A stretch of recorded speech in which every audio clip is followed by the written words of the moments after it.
Good morning, everybody, and welcome back to my channel, or welcome to my channel. This is Mara Nightingale, and I'm going to do another WIP and chat. This is this diamond painting. I call it Alien Selfies. It's not a very big one. It's a 30 by 30. As you can see, I'm about halfway through. So,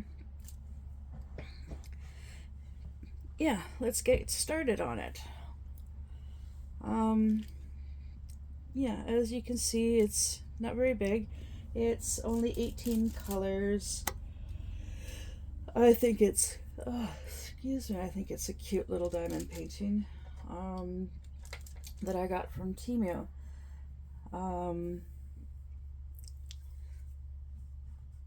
So,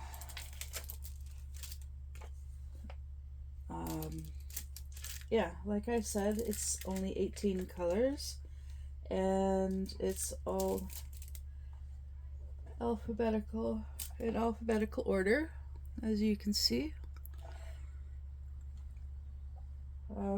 A through S. Oh, excuse me. Oh, sorry about all the yawning. I didn't have a very good sleep last night. I don't know why.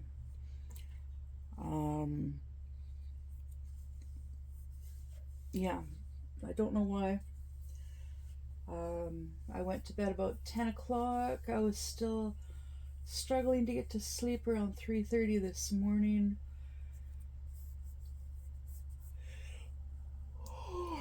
It's now shortly after 7 in the morning. So, yeah, I will eventually have a nap at some point later today. So, I'm just gonna make a section here. Oh, excuse me, with my release papers. And just dive right in. Because it's in alphabetical order, it's really quite easy, really quite simple. And this canvas is going really quickly.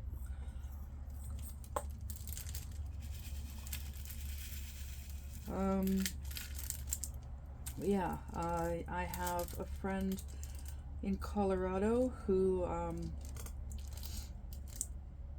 who's got some canvases, some diamond paintings that she's going to be shipping me soon. So I'm looking forward to that, receiving those. So then I'll have some new diamond paintings to work on and to show you guys. I currently have, oh goodness, how many? 1, 2, 3, 4, 5. 5 canvases kitted up and 1 in my stash. And now that I'm not living at my dad's, I have a very, very limited budget, which means I don't have any money to buy any new canvases for quite a while. And by that I mean I might be able to buy 1 or 2 in October when I get my GST.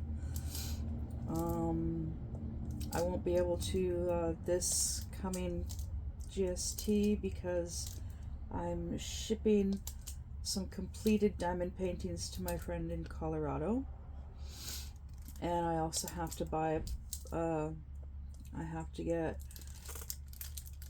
to refill a propane tank, because living here I need propane.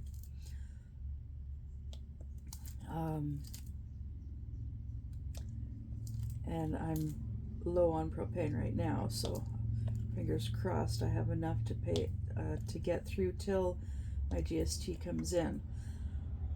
It really sucks being on disability here in Canada.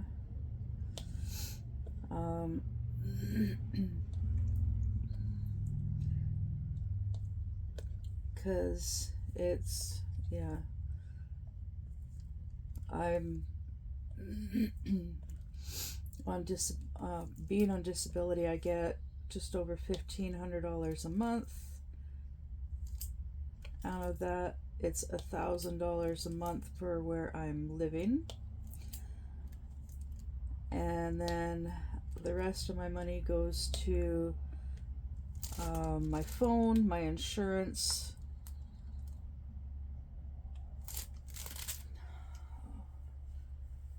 Oh, let me think here. Yeah, my phone and my insurance and food.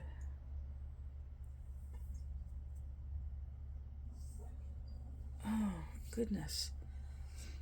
I swear there's other things. But do you think I can remember that? No. Oh yeah. Duh. Gas. and my cat. Yeah. So after I pay for all of that stuff, I have like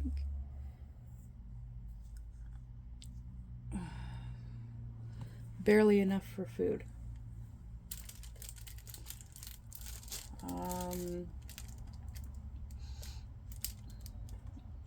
Although I recently, excuse me, here in British Columbia, Canada, where I live, all of our insurance goes through,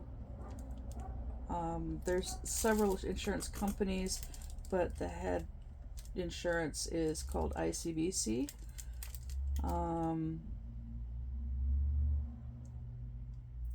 I think it stands for Insurance Corporation of British Columbia.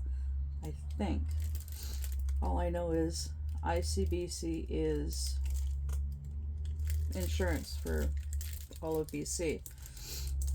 So you can go to different insurance companies, businesses, but it doesn't matter where you go, you're still paying the same for insurance. So there's no, yeah. So to have have a vehicle insured in BC, it has to be through ICBC. So there's no competition at all. And recently ICBC gave out rebates to everybody, and I just discovered this when I went to pay my insurance. So that came as a surprise. It means I only had to pay a third of my insurance for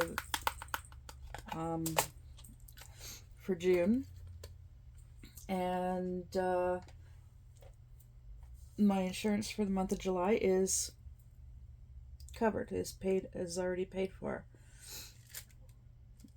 So that actually gives me a little bit of extra money next payday for food and whatever else I might need, like propane. Plus I'm getting an increase in my disability check. Not much, but every little bit helps. So I'll be able to afford to get another tank of propane. Because I just recently moved into this trailer, I'm still getting stuff that I need. Like I need to get oven mitts and a garbage can. I know I definitely need those.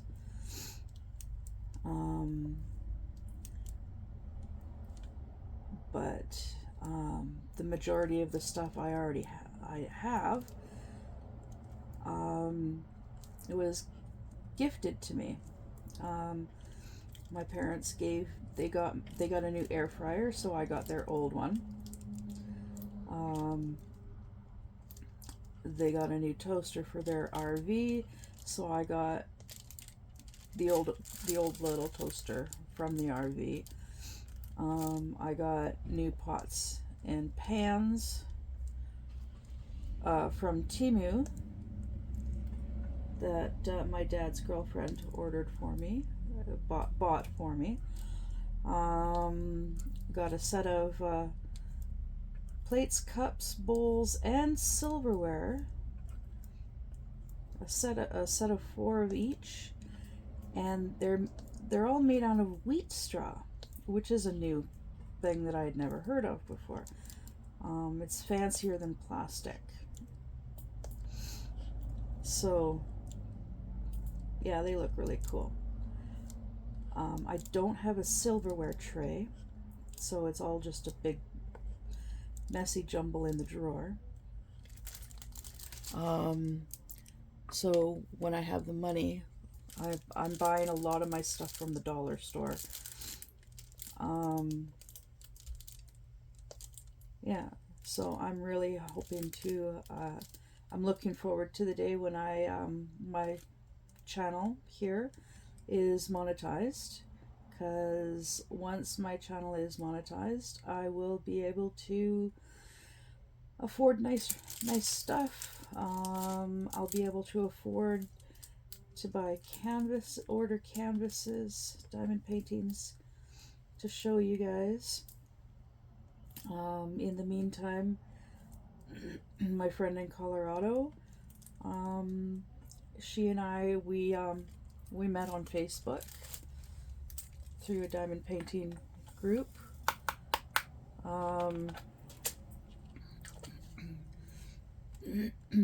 Due to her health, she struggles with getting her diamond paintings done. So she asked if she sent me diamond paintings, if I would do them and then send them back. She would pay to ship them to me, I'd pay to ship them back to her, and her husband would frame them. I'm like, sure, definitely. I'm not overly picky on the diamond paintings that I do. I do prefer certain types, but I don't mind doing different types. So yeah, so she shipped me, she sent me a few months ago, and I sent her pictures of my progress. While I was living at my dad's, I was sending her pictures, so that she could see how the pictures were coming along, and now that I'm doing more videos, I just send her a link to my videos so she can see the progress in the videos. And she's really excited. I shipped, I sent her a package of 31 completed diamond paintings. Oh, when was that I did that?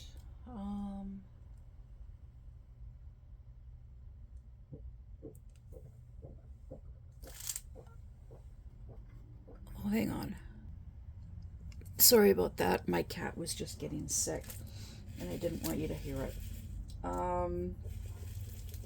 Yeah, as I was saying, I shipped her 31 completed diamond paintings. Not just ones that she had sent me, but several that I had accumulated over time of my own money. Her husband will be framing them, and then she can do with them as she likes. She's got friends and family that she's giving them to, giving a number of them to. So yeah, we've got what I feel is a very good arrangement. I get to keep whichever ones that I want, and I give her the rest. Now, because I have limited space in this little trailer, yeah, I won't be keeping very many. So, but I don't mind. I've got my videos, and I also, before I ship any diamond paintings to her, I take pictures of them all. And so then one of these days I will eventually get all of those pictures printed out and put into a book. So then I will have a record of all of the diamond paintings that I've done in that way as well.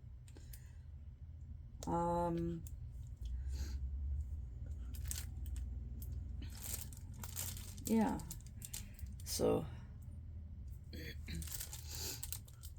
I'm if I do end up running out of diamond paintings to work on before I get more, then I'll just do videos of crocheting projects and knitting projects, because I have those. I might even pull out my scrapbooking supplies. Something that I haven't done in quite a few years now is scrapbooking. And that was mainly because for quite a number of years it was in storage. My stuff was in storage. I don't know what I still have, but what I have here of my scrapbooking supplies. I know I've got my stamps and my inks. I have my tape gun, but I don't have any tape for it. I don't know if they even make tape for my tape gun anymore. I've had my tape gun for quite a number of years now.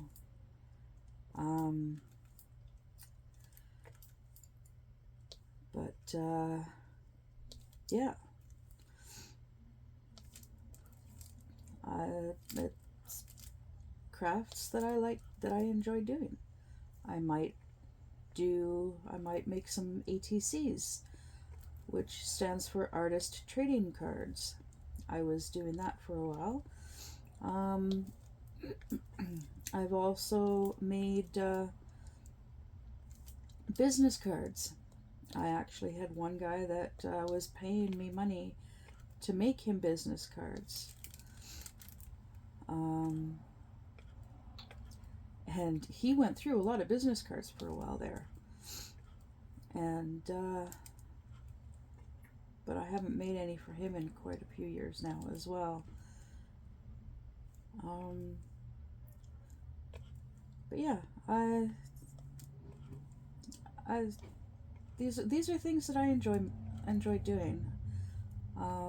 Yeah, knitting, crocheting, scrapbooking, ATCs, business cards. I also have a couple of coloring books. I bought them at the same hobby store, the same hobby shop that I got my diamond oh, excuse me, my diamond dots canvas from. Yeah, same store.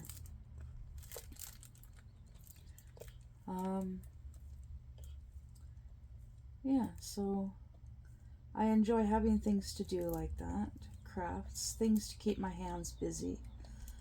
I have arthritis and carpal tunnel.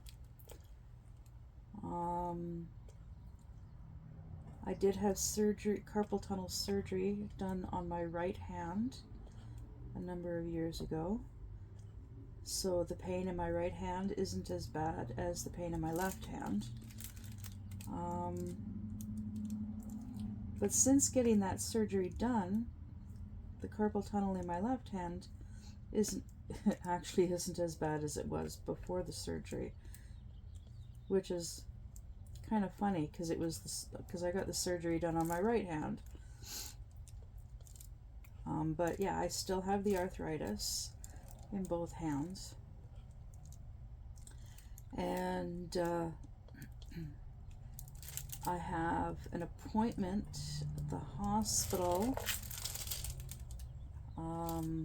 in November to get an ultrasound done on my left hand because I have a lump right in here, right here is the lump, and it's sore and tender to the touch, and if I bang my hand right here, ooh, does it hurt.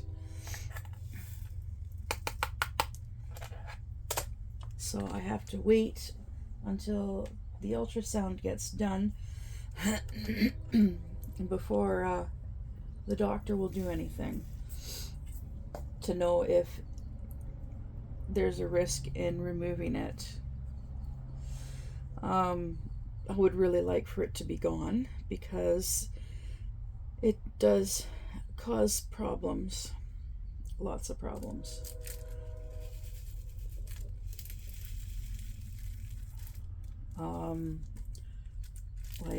When my dad was here last Saturday, and he was up the ladder working on patching the leaks around my sunroof. I was having to hold on to the ladder for him so it wouldn't fall over.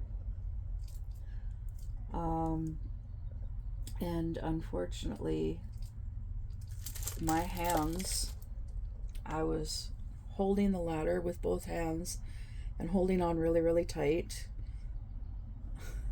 Not like this, but I was holding on to the frame of both sides of the ladder and holding on so tight. Whenever I removed my hand was still in the same position because it was sore, and like they seize in that position. And then I have to slowly gradually loosen, and the pain eases up, and it's not fun. I suffer from super sensitive skin, and what that means is I think I might have mentioned this before, but bumps and scrapes hurt.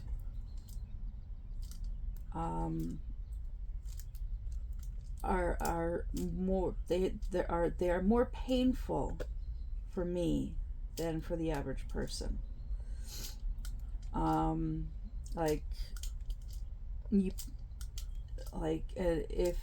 If an average person gets like a poke in the arm, it doesn't hurt. Well, I get poked in the arm and it hurts, and it doesn't just hurt. It can hurt for like half an hour, 45 minutes, depending on how hard the poke is. My stepmom used to do that to me. She'd poke me in the arm or poke me in the side to get my attention or something, and yeah, I'd be sitting there for like half an hour, 45 minutes, rubbing my arm or rubbing my side because it hurts. And she'd be like, "Oh, it doesn't hurt." And I'm like, oh, I was like, well, how would you know? It's not you, it's not your skin.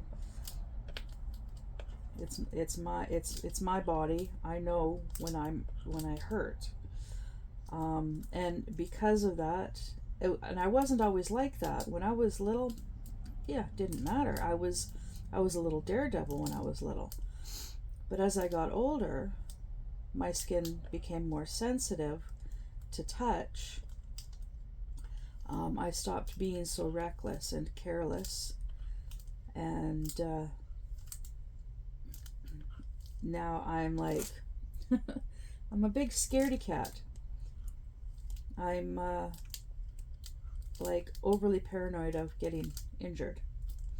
And unfortunately, I come from a highly accident-prone family.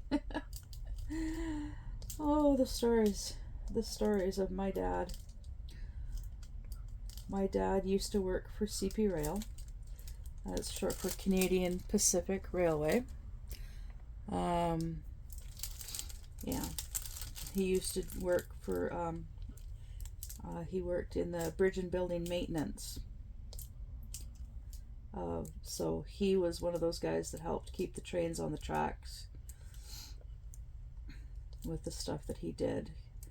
Helped keep the tracks in the ground, the bridges in one piece, that kind of stuff. Yeah. So he, yeah, he's been injured on the job quite a few times, working for CP Rail. He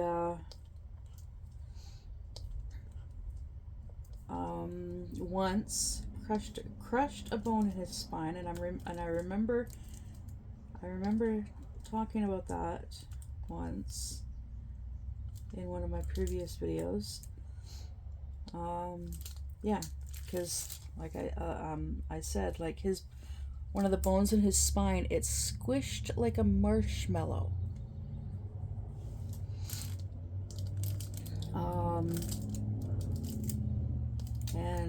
And during that incident, he also almost got run over by a train. Like, and I mean literally almost run over by a train. He ended up temporarily partially paralyzed, where he could not get up from the ground, and his head was on the train track as a train was coming around the corner. And but he was able to he was able to wriggle himself far enough away from the tracks so that he didn't get unalived from the train. But yeah, that was when he squished a bone in his spine. And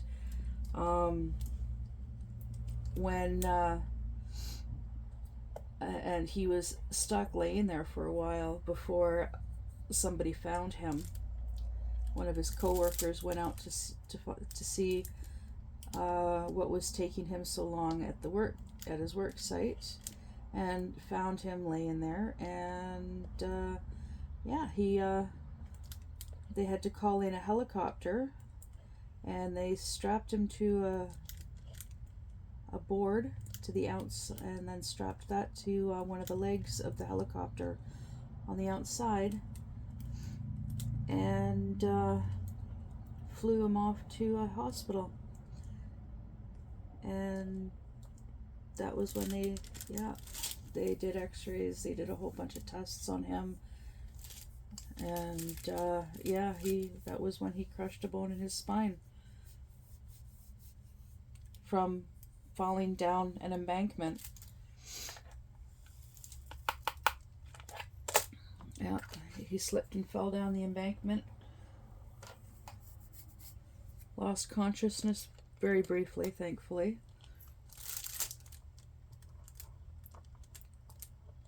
Yeah.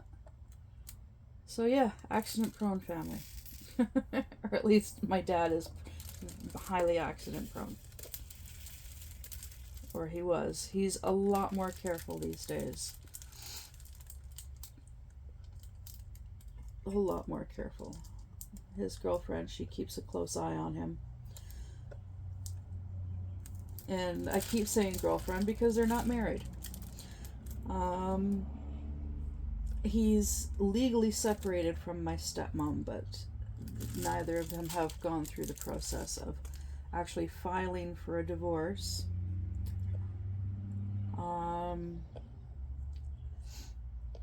But I know my dad is planning on filing for a divorce soon, at some point, cause yeah, he wants to make sure that she gets nothing when he passes away. She's already done a lot of damage, and he doesn't really have much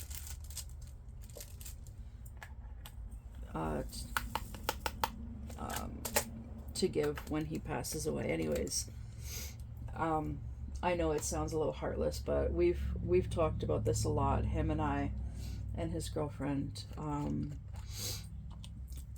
and because of his age and because of his health. He comes from a family of 6 kids. He's the youngest. He was the youngest of 4 boys, the second youngest of 6. His older sister and his 3 older brothers have all passed away, so there's just him and his younger sister left. His dad passed away when I was really little, and his mom passed away just a few years ago. Yeah, in less, oh goodness, I know in less than 10 years he lost his mom and 4 of his siblings and a few other relatives, 2 or 3 other relatives as well. Hey, Peaches. So yeah, reality has hit close to home for him, and me as well, because I suffer from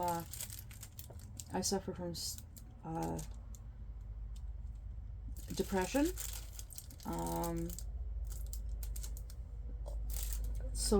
My depression has been so severe that I have tried to unalive myself several times in the past.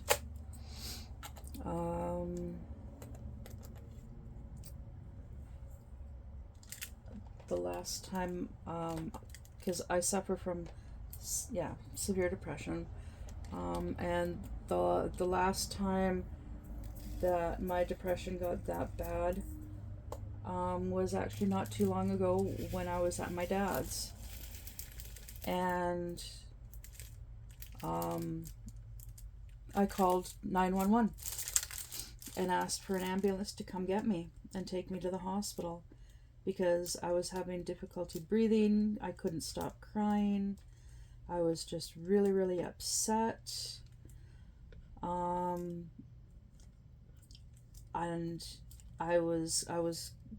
it was a very emotional, I was in a very highly emotional state, and I couldn't cope.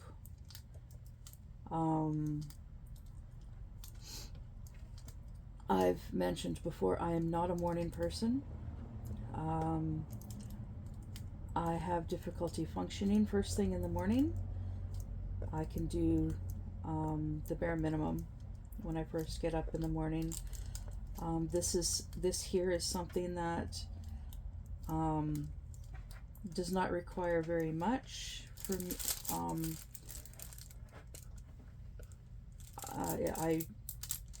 This is my therapy.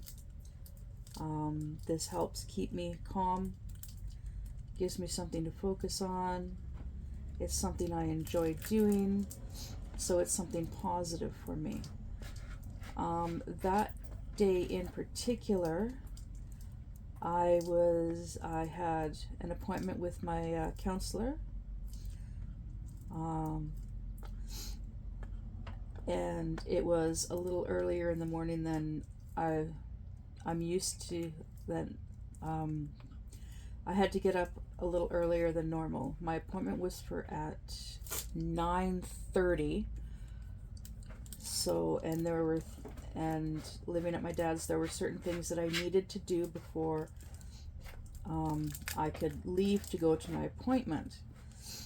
And I have an app on my phone that I have it set, I have it programmed so it goes off at 10 o'clock in the morning to remind me to take my medication, my pills.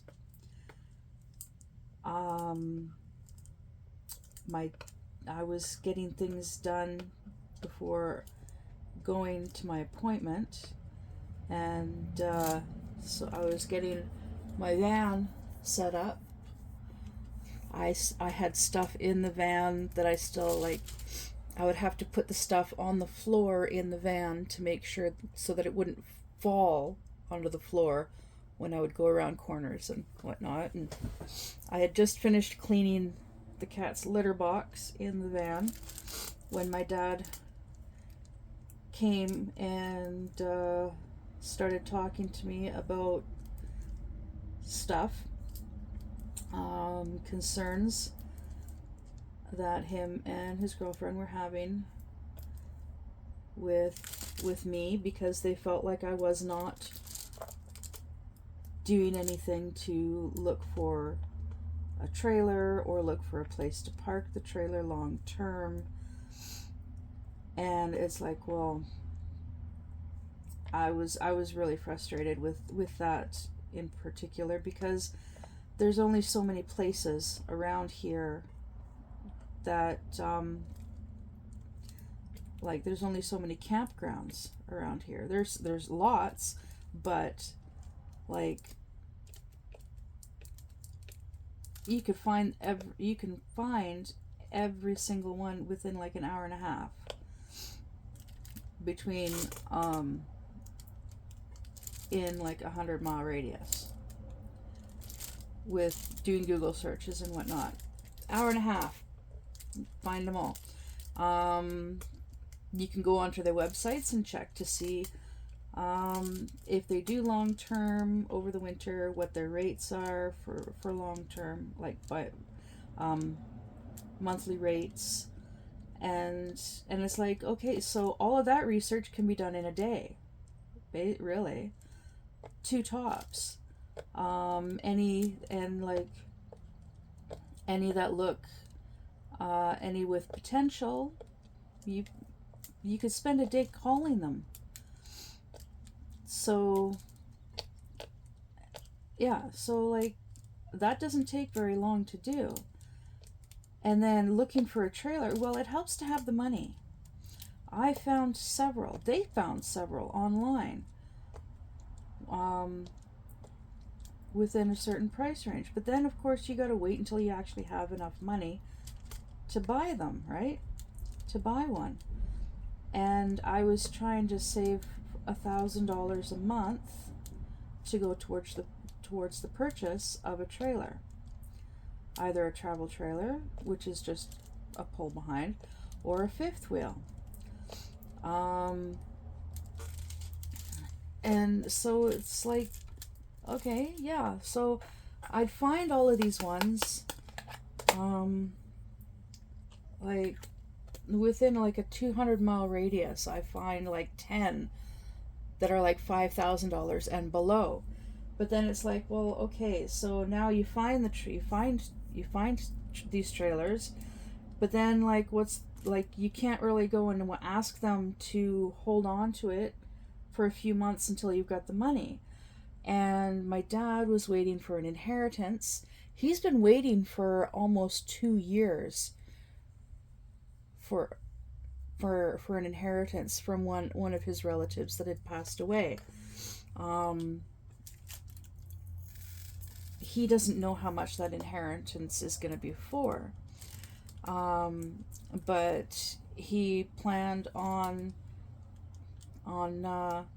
spending $5,000 towards the purchase of the trailer and helping to get it set up with anything that I might need and to get it winterized. Well, that's great. That's awesome. Yes, I have an awesome dad. The only problem is like, he's still, to this day, still waiting to hear about that inheritance, to receive that inheritance. He has no clue as to how much the inheritance is going to be for.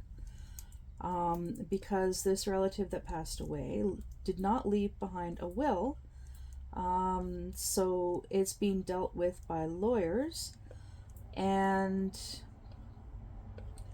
other relatives that are not entitled to any of this money are causing a big fuss, because the money was supposed to go to any living relatives, like my dad, out of my dad and his siblings.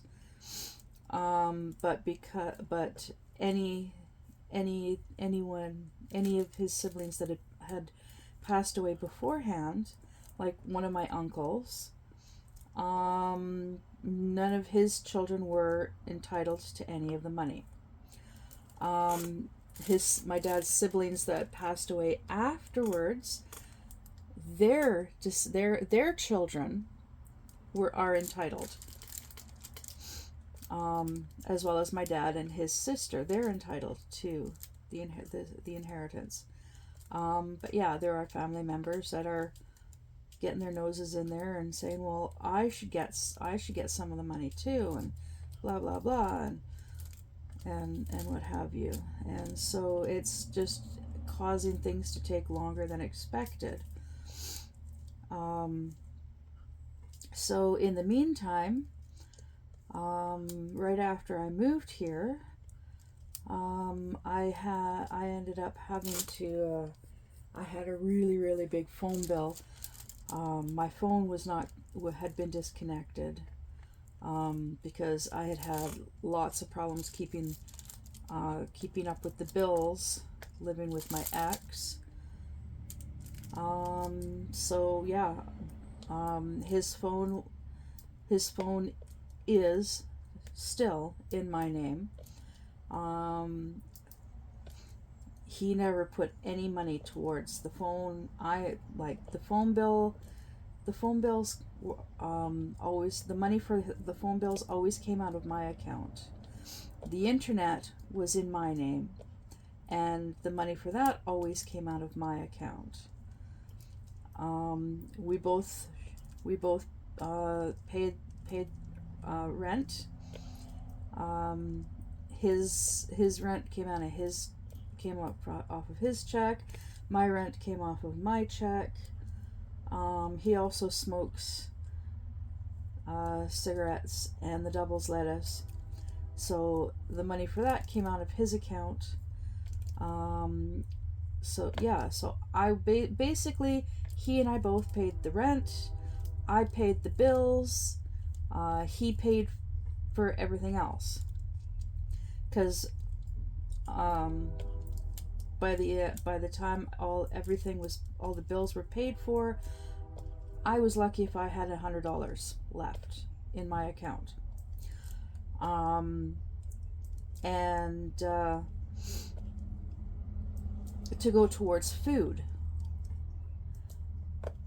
So yeah, he also every month would get like $150 in Xbox gift cards,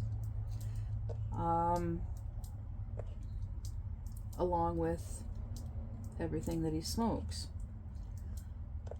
And so we were lucky if we had like $200 basically for food every month. And so yeah, it was a struggle, a lot of stress, and we ran into some financial problems. I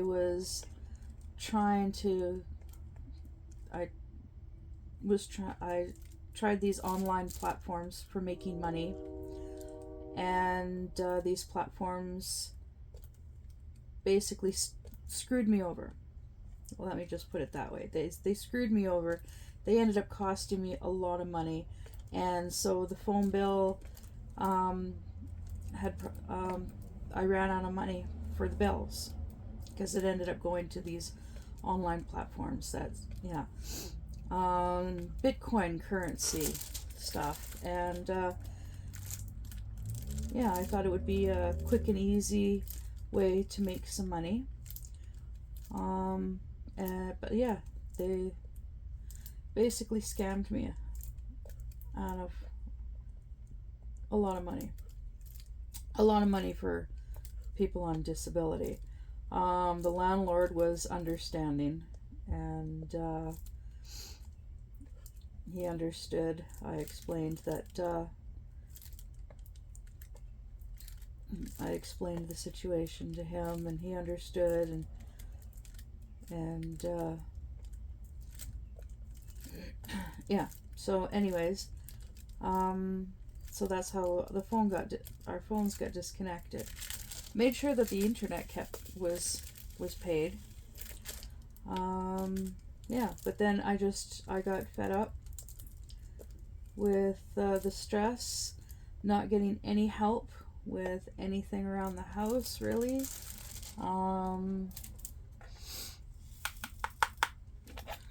Landlord owns three houses, and yet he was sleeping on our living room floor. Yeah, for 2 years. When I moved out, he had been living there for 2.5 years. And we had been living in the house for 3 years when I moved out. By that time.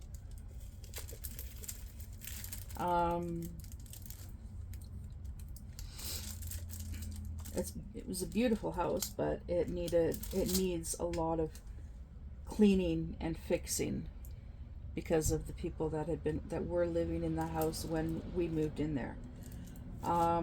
But I'm glad I'm not there anymore. I'm not having to deal with any of that anymore. My dad and his girlfriend, the first 2 months living at their place, they're like, instead of giving us $1,000 a month to hold on to go towards the purchase of a trailer, you take that money and you put it towards your phone bill, pay your phone bill off in full. Because my phone bill ended up being $1,700 to pay off the bill, plus the purchase price to pay off what was left owing for the purchase of two of our phones, like the phone that he had and my old phone. This phone here, the phone that I'm recording on, is my newer phone, so I'm still paying on that phone each month. Yeah, so, and then I got my phone reconnected, and then after that I was putting $1,000 a month towards a trailer, and then again, because of the fact that I'm not a morning person, and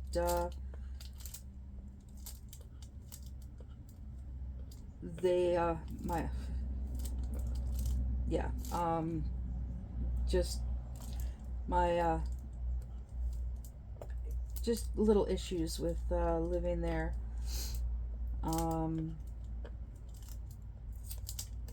Just, yeah, we were all starting to get stressed out, and in the end we were starting to fight, and it was not good. Because, like, with me being there, they were getting stressed out with me being there as my and them not having their I guess their privacy, their personal space, that kind of stuff. And then I was getting stressed out for the same reason. not being able to go to bed whenever I want, and being able to get up whenever I want, being able to do whatever I want when I want. Because yeah, living with them, like, of course I had to help out, and I would help out in ways that I'm physically capable of helping out. Because I have lived mostly sedentary life for the last several years, very seldom leaving the house, and not doing very much around the house because I couldn't. A lot of the stuff that needed to be done around the house were things that I needed help with, and I was not getting the help that I needed. I like living in that house with my ex for 3 years. The majority of our stuff was still packed in boxes, and those boxes were stacked everywhere. Not in our bedrooms, but in the living room and in the dining room and in the kitchen.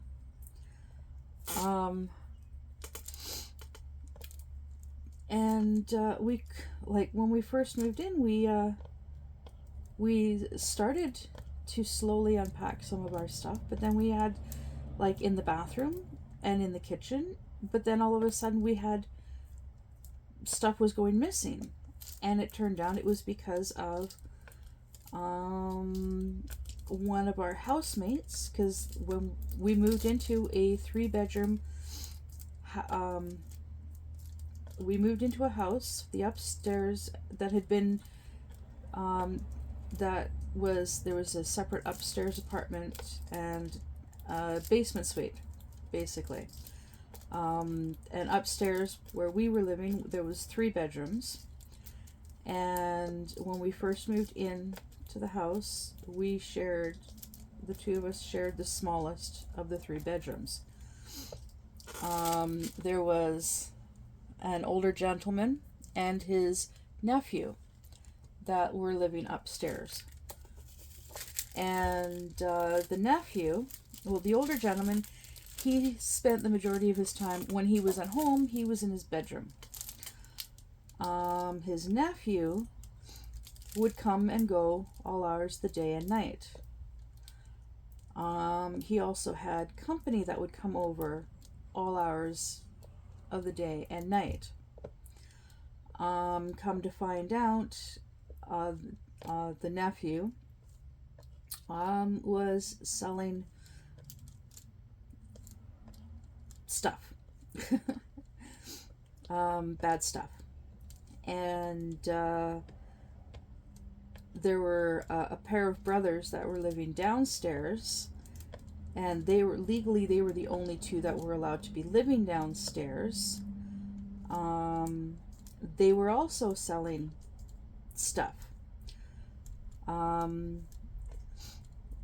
They were also letting people come and stay with them for extended periods of time. And they would be up at all hours of the night partying, so there'd be lots of loud noises, and quite often people would come over and they'd drink and party and do bad stuff, and they'd be so loud that we could hear them through the vents.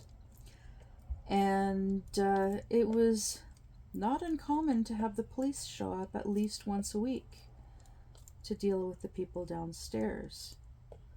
So yeah, our stuff was going missing because it was being stolen.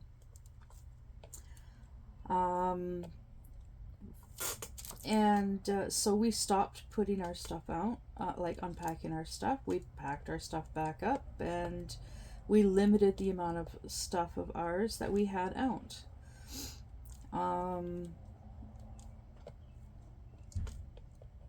We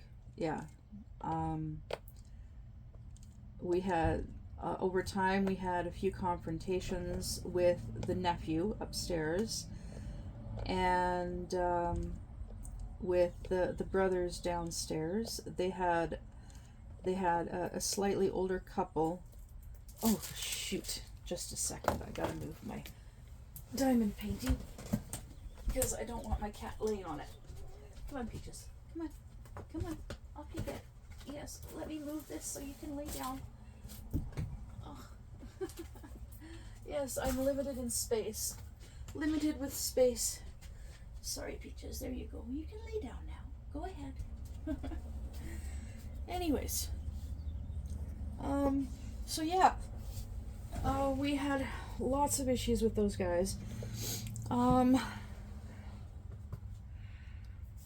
If you've ever heard of bear spray, that stuff hurts. In the time that we lived in that house, I was never sprayed with bear spray, but I was exposed to it a total of 6 times, which means it was sprayed not too far from me, because that stuff, it spreads in the air. It spreads. A few years back, I was exposed to pepper spray due to a real piece of work police officer. Oh yeah, he was rude, and I could say a few other choice words about that police officer. But yeah, my ex, he and I, we were living in an RV at the time, or recreational vehicle, motorhome, and because we were between places, trying to find a place to live, so we were living in this motorhome, and we had parked in this parking lot. We were supposed to meet up with a mechanic friend who was going to work on the engine for our motorhome. He never showed up, and when we went to start the motorhome up to move, because we couldn't stay parked there overnight, it wouldn't start. And that was the issue that we were meeting up with him there for. So we were stuck there for the night. Thankfully, it was behind a gas station next to a Tim Hortons. So first thing in the morning, the next morning, my boyfriend went over to Tim Hortons and got himself a cup of coffee. While he was walking back to the RV, the manager of the business where we were parked in the parking lot of this business, the manager showed up to open up the to start the day, and she started harassing him, telling him, you're not allowed to be parked here, and I'm gonna call the cops. And he's like, go ahead, call the cops, I don't care. So she did. She called the cops, and this police officer showed up. He did not have a name tag on. He was not wearing his name tag, and he was not wearing his badge, and he was rude and disrespectful. So my boyfriend was rude and disrespectful back. Unfortunately, yeah, my boyfriend, he does not like police officers at all. He's never liked police officers. He has never hit a police officer. He has never touched a police officer in any way, shape, or form, ever. Just letting you know, getting that out there. Never. Well, this police officer, so he asked the police officer, he told the police officer he wanted to speak to his supervisor, and he wanted to wait until the supervisor showed up before getting out of the motorhome, because he was sitting in the front passenger seat of the motorhome, which was his normal place to sit. I was in the sleeper above him. My head was was right above his. And I was slowly waking up. And yeah, I was pretty tired. And we had a friend that was living in the motorhome with us at the time, and he slept on the couch folded out into a bed, and he had a tablet, and he started recording the altercation between my boyfriend and the police officer. And my boyfriend was refusing to give the police officer his name. The police officer, my boyfriend said to the police officer, "Before you escalate things, I would like to wait for your supervisor to arrive." And the officer wanted him to get out of the vehicle, out of the RV, to wait for the supervisor. And he did not want to get out of the RV. Well, things escalated. Other officers showed up, and the officer sprayed him in the face with pepper spray. Unfortunately, it spread through the RV, and we had a puppy dog, so the puppy dog got it in his face as well, and I was exposed to it above, in the sleeper up above, and because of my sensitivity, I suffered. Oh boy, did I suffer. I was coughing so hard that, yeah, I peed my pants a little bit because of this officer doing that. The police threatened. Another police officer went over to the driver's side door and told him to unlock the door, or he was going to smash the window and open the door himself. So he leaned over and unlocked the door so the police officer could climb in. And they finally got him to open up the passenger door, and they tried handcuffing him. Well, once he's got one, like, they were pulling him in opposite directions, and the one that had climbed into the RV was trying to put his arm behind his back.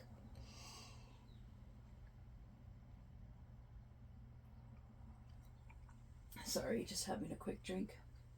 And the other officer was outside, trying to, yeah. So anyways, there was a big scuffle.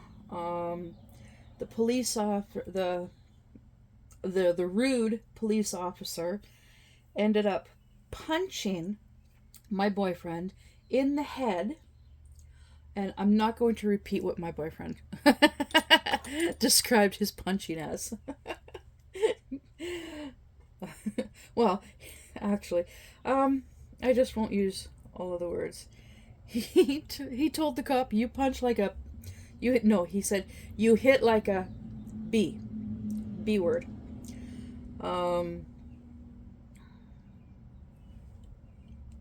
The police officer actually hurt himself on my boyfriend's head from punching my boyfriend's head. So the supervisor showed up. A bunch of people stopped and were watching the altercation going on. I was still up in the sleeper when this was going on because I was still coughing.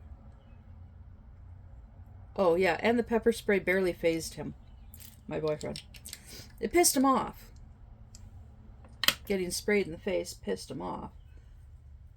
But a lot of people, they get sprayed in the face and they end up rolling on the ground, screaming in pain. Well, he's not like that.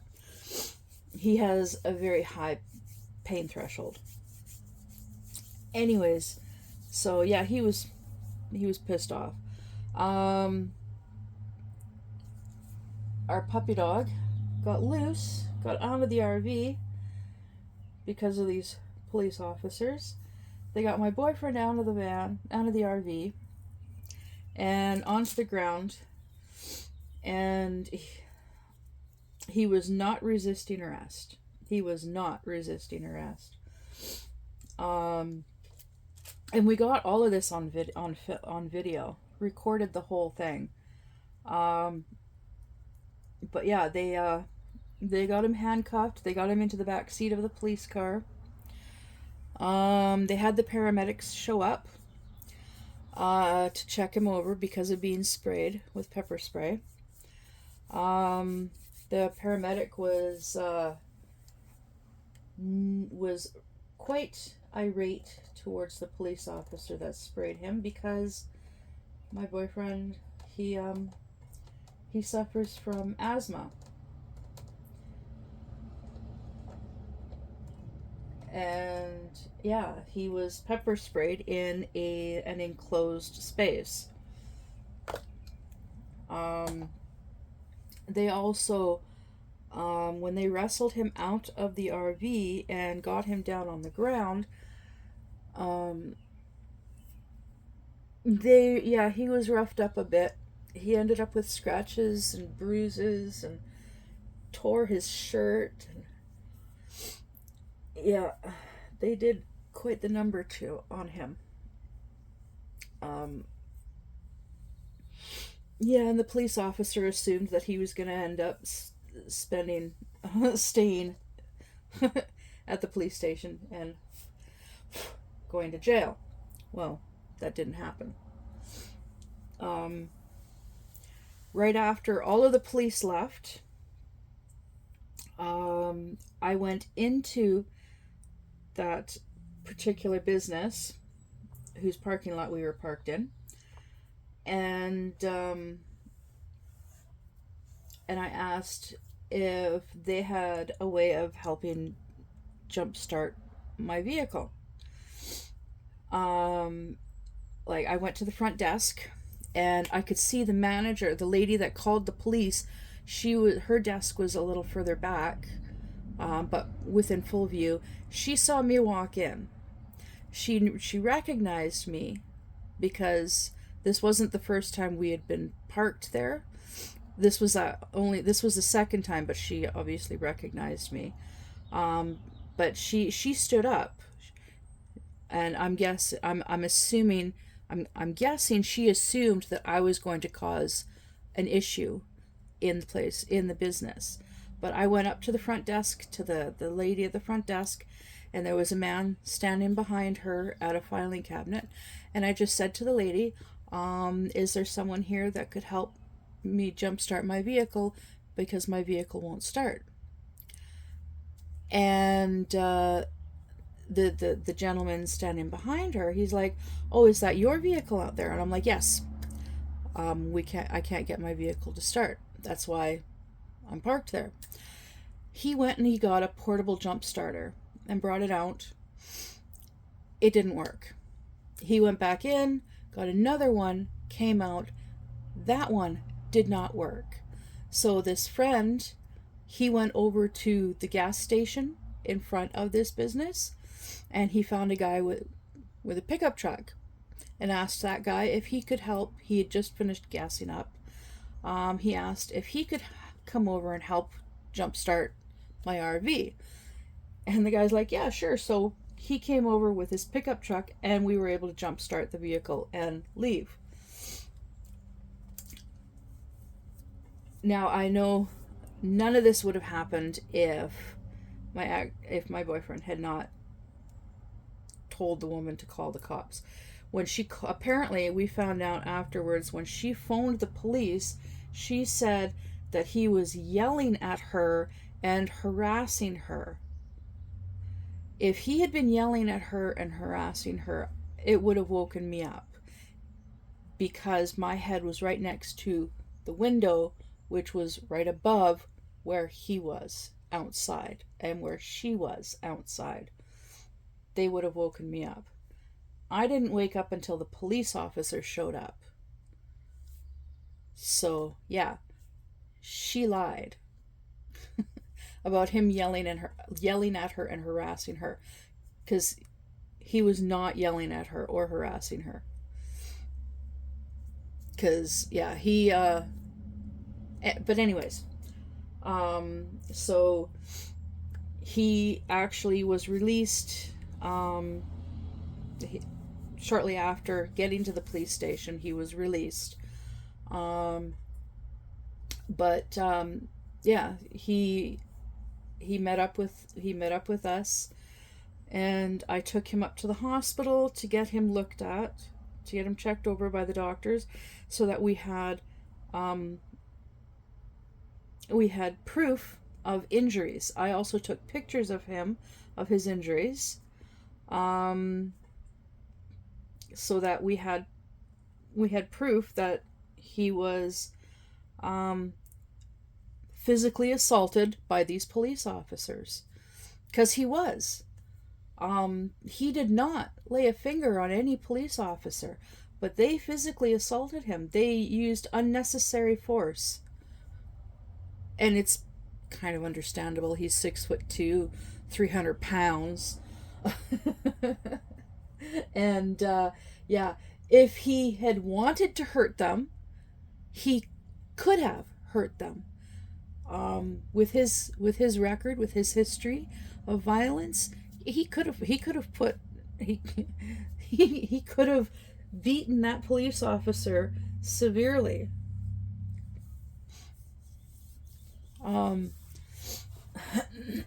But he didn't,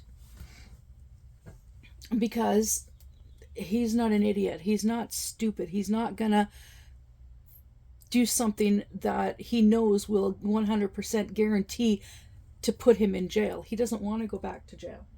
So that's why he has never, ever laid a finger on a police officer, because that's guaranteed instant jail time. So anyways, yeah, after being done at the hospital, we went to the police station and filed a complaint of harassment and assault on this officer. And we ended up speaking to a superior officer about the incident. We gave the police a copy of the video of the assault, and nothing was done. Nothing was done about it. Absolutely nothing. Then we found out later, 2 days after the assault, the police officer that did this to him added a charge of assault, saying that my boyfriend physically assaulted him, grabbed his hand, squeezed and twisted, which ended up causing him to end up with an injured finger. Yet, which was a blatant, outright lie. When it finally went to court, that charge was dropped. And basically, yeah, when it went to court, when it was the first supposed to go to court, was when everything shut down due to the pandemic. So it got delayed and then delayed and then delayed, and then finally, after several months, like 8 months, almost a year later, he finally it finally went to court, and basically, and it was over video, and basically he just had to apologize to the police officer, and that was it. After everything was all said and done, because of the video footage, I'm quite certain, because of the video footage showing that the police officer had not been physically assaulted by my boyfriend. They they just dropped it down to a misdemeanor, and left it at that.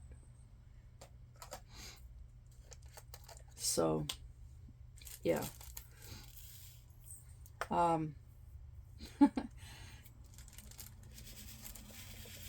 But yeah, one of the many reasons why my ex hates police. I'm not overly fond of them for that particular reason as well. We had actually shown that video footage to a couple of other police officers, and those police officers that we showed that video footage to, they agreed that that police officer was in the wrong. But my ex, he was also in the wrong, because when a police officer asks you for your name, you give it to them. You have to give it to them. But the police officers are also required by law, if you ask for their name and badge number, they have to, by law, provide it as well. And this officer did not. We actually found out later that day, this particular officer has a thing, does not, he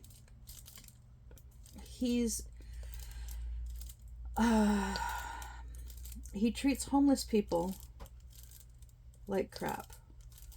A lot of homeless people have had run-ins with this particular police officer, and he harasses the homeless. He's rude and disrespectful to them. And when we were living in the motorhome in that particular city, we spent most days parked near this soup kitchen,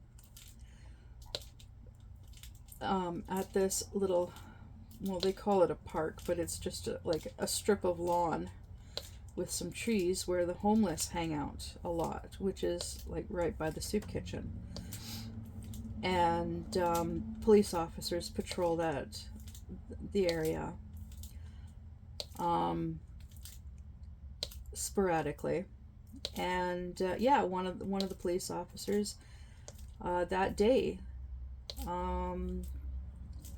was checking on the everybody there, and we got to talking with him, and we told him of what had happened, and we told him which police officer it was, and showed him the video footage, and he agreed that yeah, that police officer was in the wrong.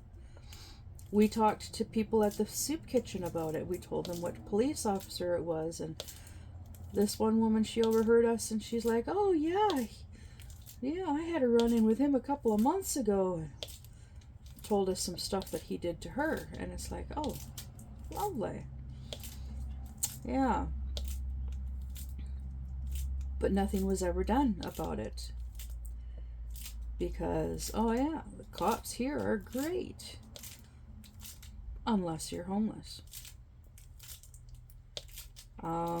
Yeah, it was a huge wake-up call, that incident. And then what happened afterwards at the hospital,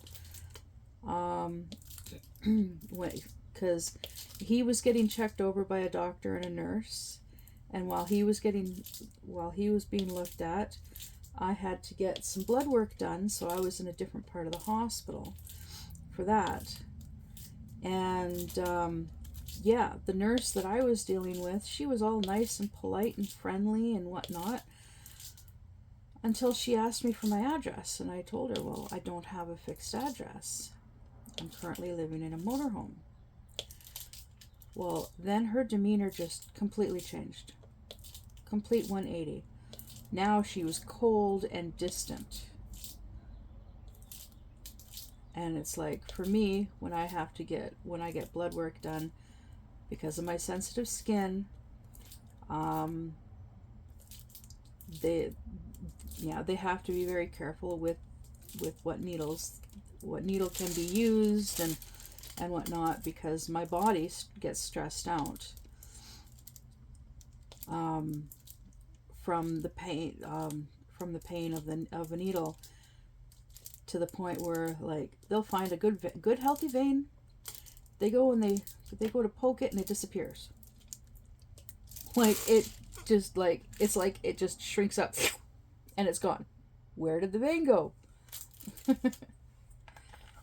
And yeah. And yeah, he got the same reaction, the same treatment from the doctor and the nurse that were checking him over.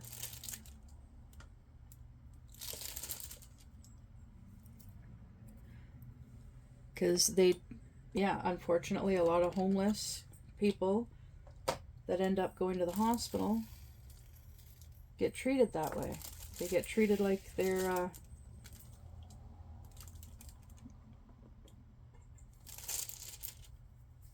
scum, I guess, basically. Like they're junkies. They're just looking for a fix, and that's the only reason that they're at the hospital, to try and get a fix. And it's like, no, we're not junkies. We may be kind of homeless, but we're not literally living on the street. We have a roof over our heads. It's just our home is mobile, not stationary. So what we should have done when we were at the hospital was given the address of the U-Haul, because we were using the U-Haul where our stuff was in storage as a temporary address for mail. Because, yeah, we still needed to receive mail for, like, bills. Because we still had, like, our phones to pay for, our phone bills, and the insurance for the van. And letters from income assistance.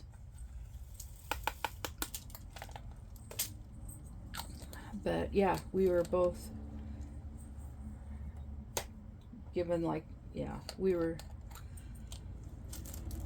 basically, he was treated like, almost like the doctor and nurse probably felt like he deserved the beating that he got from the cops, because he's probably a junkie looking for a fix and pissed off an officer or something like that. I don't know. I'm just guessing, wild accusations, you know. But yeah, it's all in the past now. Yeah, and I'm glad it's in the past. Learning experience, I guess you could also say. Yeah.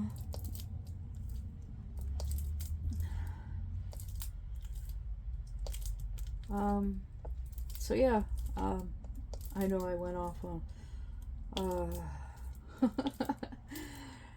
I did it again. Oh yes, I did. Talking about bear spray got me onto talking about pepper spray and police assault. But yeah, the bear spray in that house. Yeah, there was the first time I ever got exposed to it. I had just gotten home. I had parked my truck. I had just shut the motor off, and all of a sudden, from the basement suite, 3 guys come flying out the door and in front of my truck. Apparently it was 2-on-1.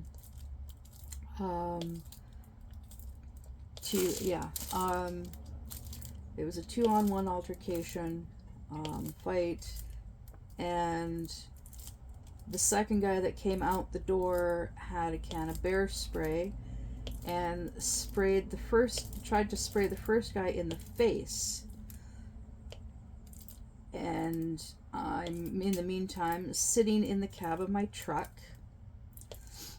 and this yeah, guy number 2 sprays guy number 1 with bear spray in front of my truck. So like I said earlier, that stuff, it spreads through the air quickly. All 3 guys end up dispersing, going somewhere. I don't remember where. This was a couple of years ago, so I don't remember where. I got out of the cab of the truck and it hit me instantly. Just immediately it hit me. The bear spray hit me in the face. I held my breath as best as I could, which is not that easy to do when you're overweight, unhealthy, unfit, and you need to run through bear spray in the air. But I got inside, tears pouring down my face, coughing like crazy.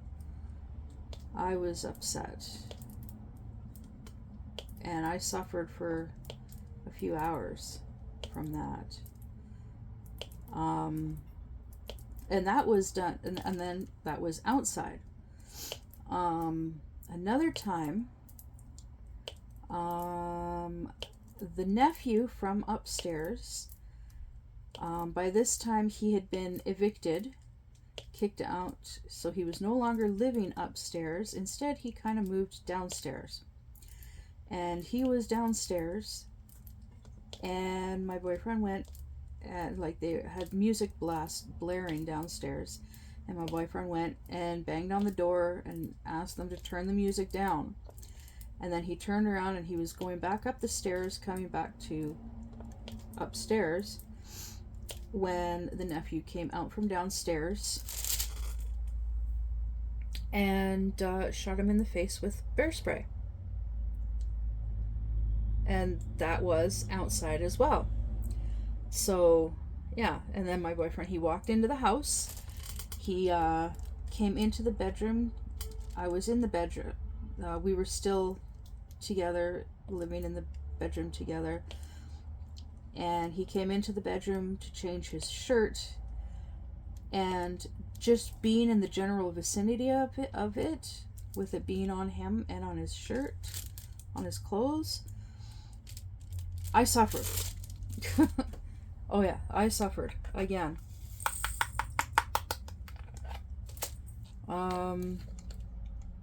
Oops.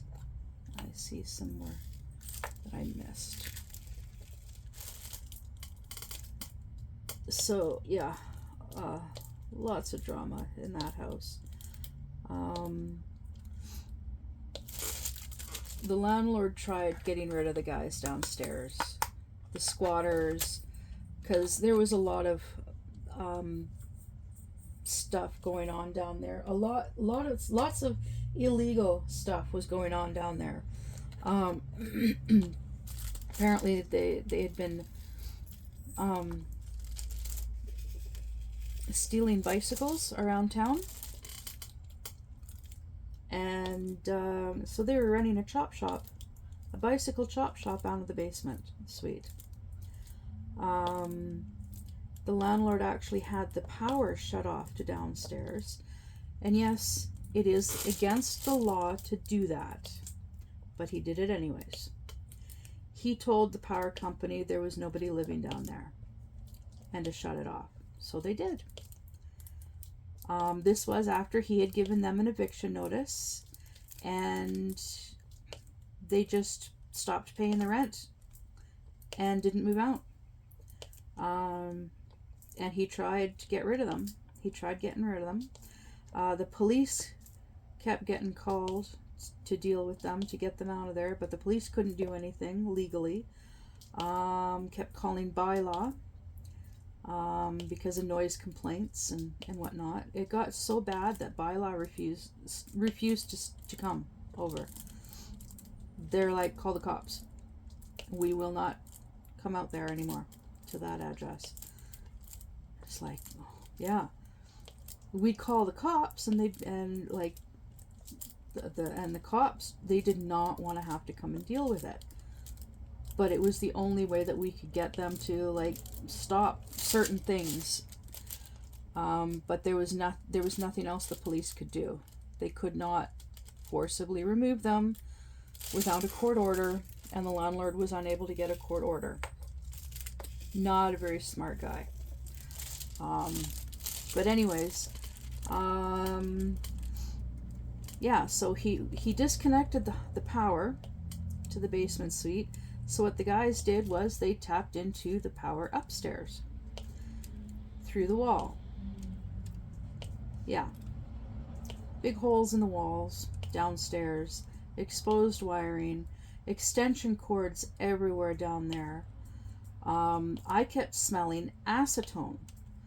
Now, if you don't know what acetone is, it's a coolant that's used in refrigerator. It's refrigerator coolant. But apparently, spray paint cans have the same smell. I don't know if it's acetone in the spray paint. It probably is. So anyways, I one day could smell acetone really strongly coming from downstairs.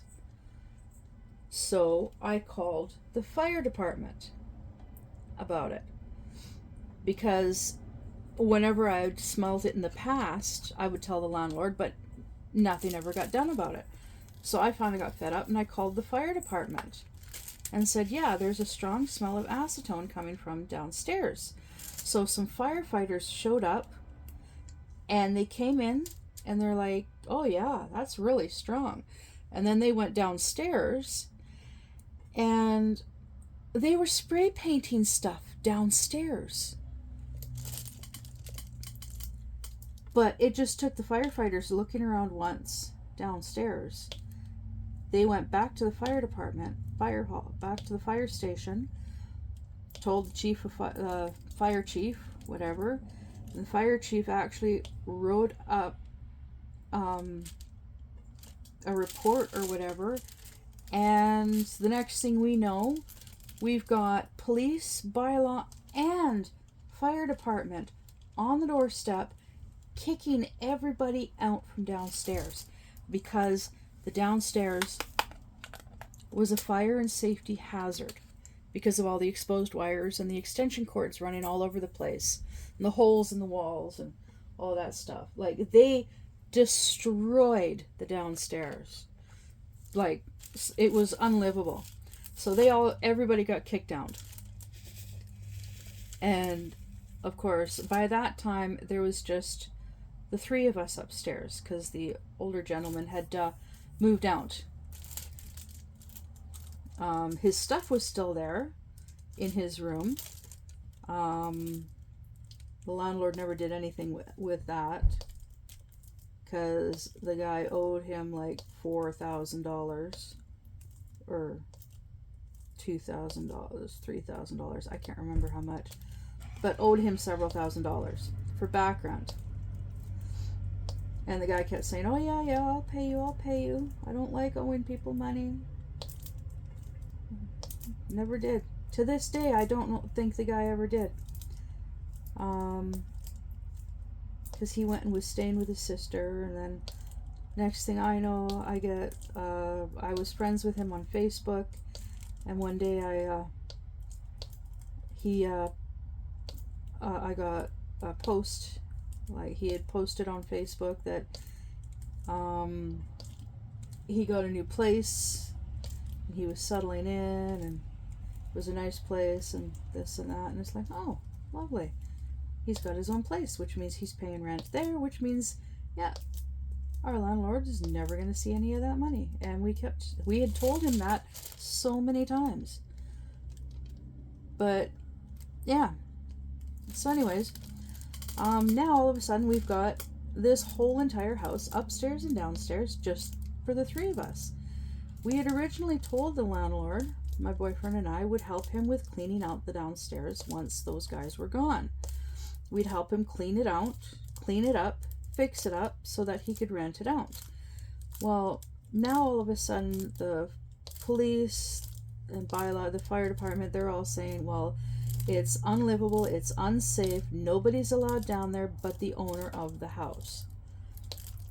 So now the landlord is like, okay, so he was the only one that would go down there. He would not let us go down there to help him clean it out. Because of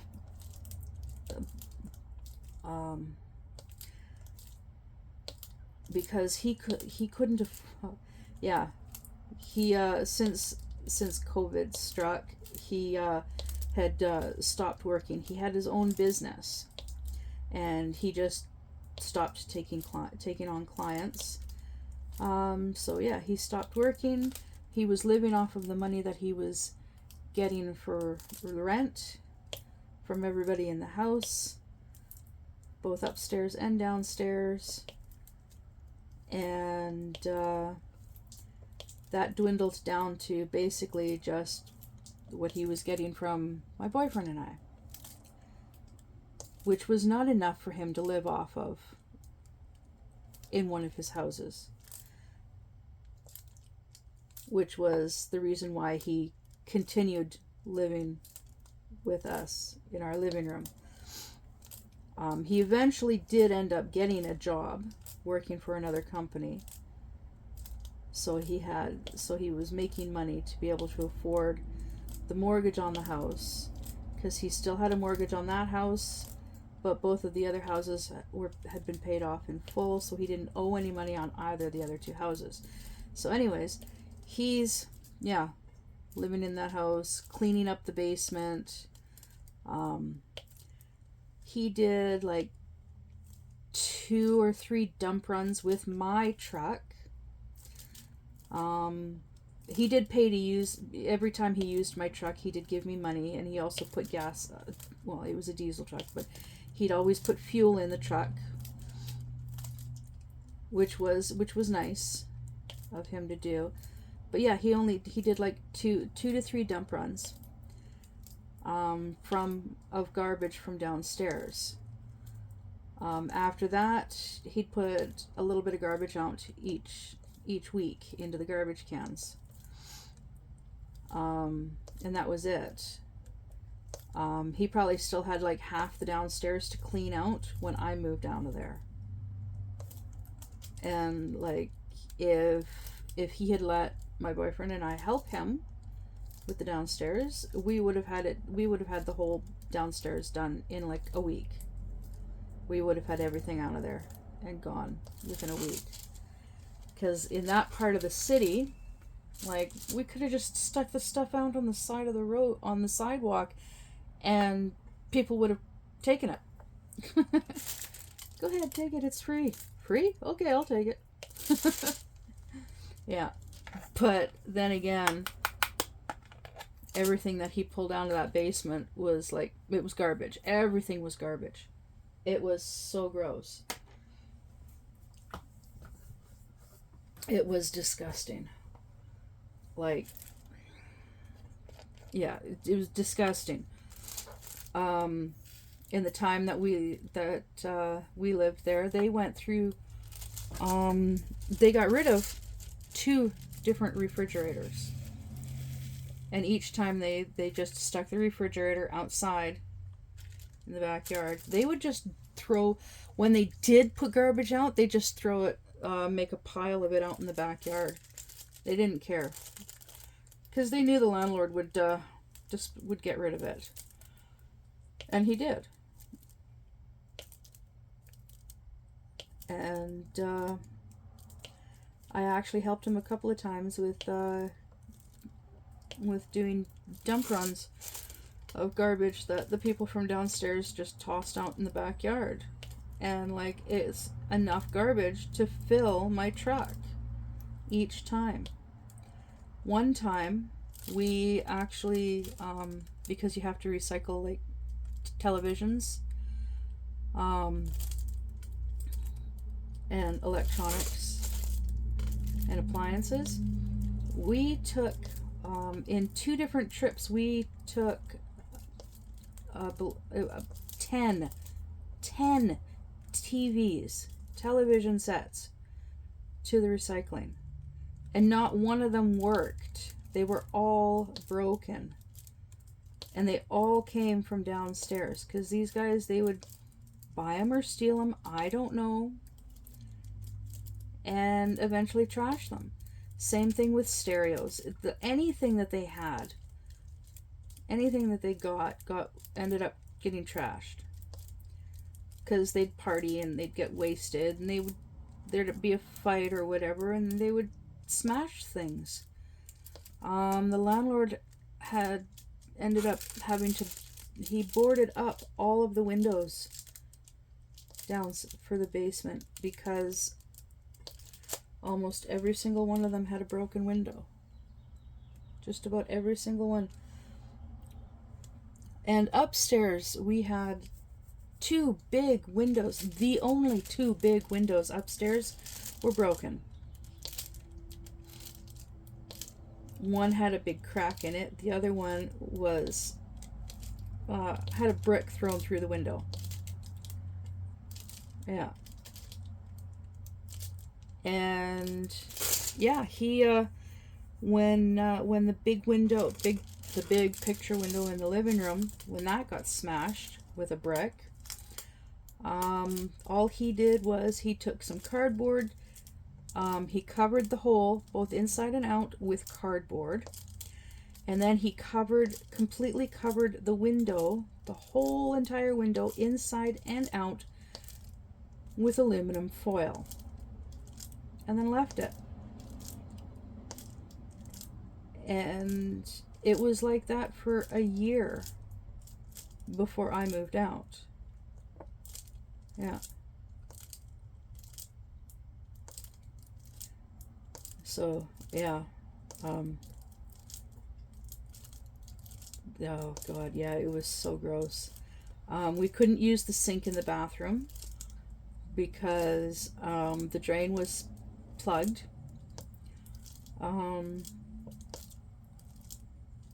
He had actually unplugged the drain in the bathroom sink.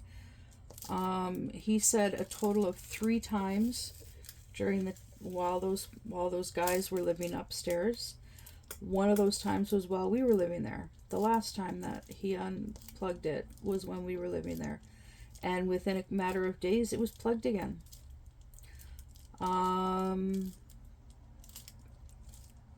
The nephew, when he was still living upstairs, he had a junkie. He invited a junkie to come and stay.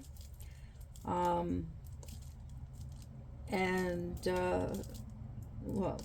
he was hoping to get lucky with her, and she was not interested in that. So rather than her sleeping in his room, she was sleeping on a couch in the dining room, and she ended up living there for 2 weeks before things came to a head, and I lost my cool. Yeah. But anyways, she at one point tried to unplug the plugged up drain, and she removed the P-trap. She pulled the pipe. She removed the pipe underneath the sink, and it never got put back on. And I didn't bother doing it because it's not my job, not my responsibility. It's the landlord's responsibility, and he never bothered doing it. And my boyfriend never did it either, for the same reason. It's not his responsibility. So you can see why the place just had fallen into disrepair. There was only so much the landlord could do at one time, and nobody was helping him out. He wouldn't let anybody help him. So, yeah. But, oh. Anyways, how long have I been complaining? Oh wow, almost 2 hours. My longest video yet. Well, instead of complaining, about stuff from my past. Yes, it's still recent past. Recent enough that it still bothers me. But I am getting over it. Give me some time and yeah. In the meantime, yeah, my dad and his girlfriend should still be out camping. I went out to their place yesterday afternoon.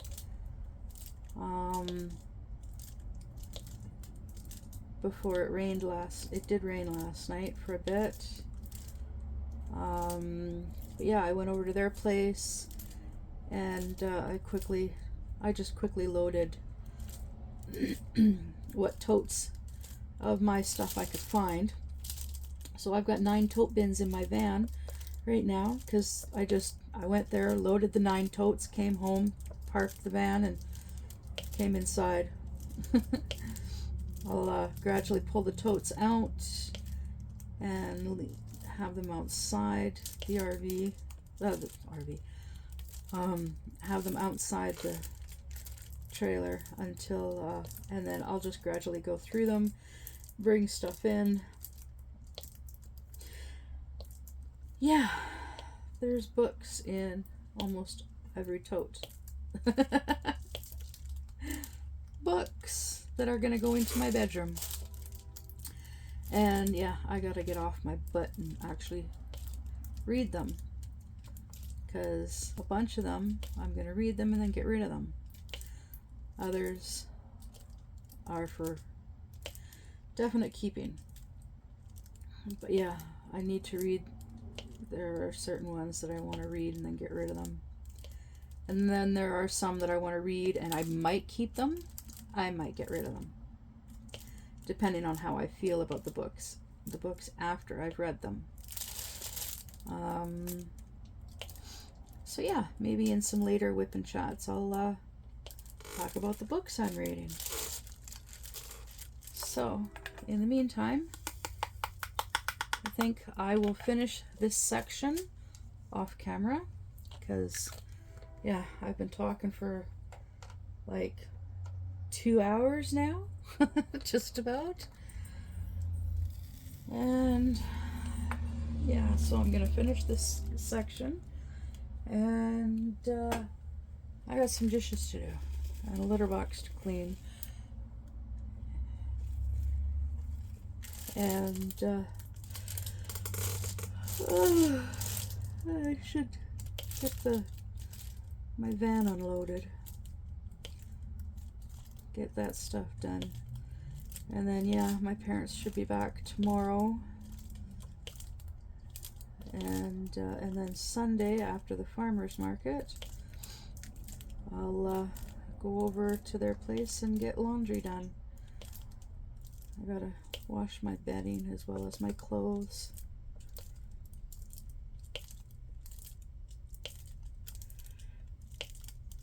Oh goodness, yeah, get some stuff done around here,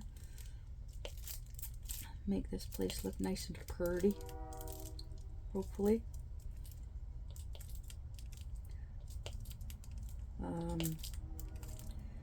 Yeah, a little difficult to do with having a cat, because yeah, using wood chips, sawdust, wood chips, wood shavings, whatever you want to call it, for the litter box. Saves money. Just go to a local, I just go to a sawmill in a tiny town, not too far from here, and yeah, just fill up some tote bins with some wood shavings and just use that to clean for the litter box. It does mean having to clean the litter box quite frequently. I do it at least 2 to 3 times a day now. And it doesn't smell too bad. Alright, I'm gonna go and I'll finish this in a bit. And yes, please like, subscribe, comment. I love reading your comments. And hit that notification bell. Please hit that notification bell, because I plan on doing more WIP and chats and videos as time goes by.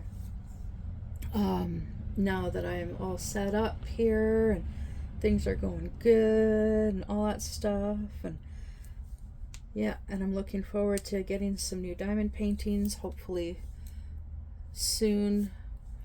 I'm hoping within the next few days she'll be shipping that box. I don't know if it'll be a box, but she's going to be shipping me some more diamond paintings next week, probably.